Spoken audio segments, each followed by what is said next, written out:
ang ginawa nila, di ba nag-launch tayo ng hindi mo pera yan, ng MOOE. Sabi nila, ang campaign kasi natin ay nag-ugat ay dahil ang MOOE ng Kongreso, that's both Senate and House of Representatives, ay liquidation by certification ng MOOE. Okay. Yaang patakaran na yan, mga obobs na hina-hijack ang hindi mo pera yan. Sa Kongreso lang yan, yung liquidation by certification. Ano ibig sabihin ng MOOE?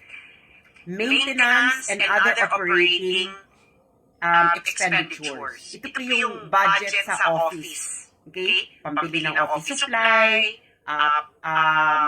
iba't iba. Okay? The money given to them in order for them to run their office. Okay.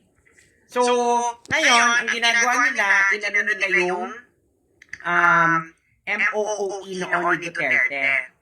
Ano daw, hindi mo pera daw, yan walang resibo. Bobo!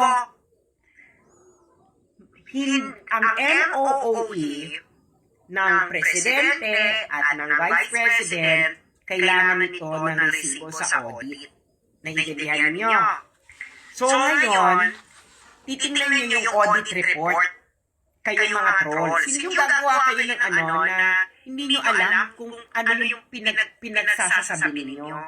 Ginagawa ninyo mga obobs kayo. Iniikot-ikot nyo kami.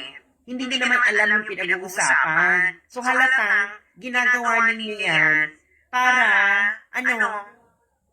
para makalusot yung patakaran ng liquidation by certification ng MOOE sa Kongreso. Sa Kongreso lang po yun na ang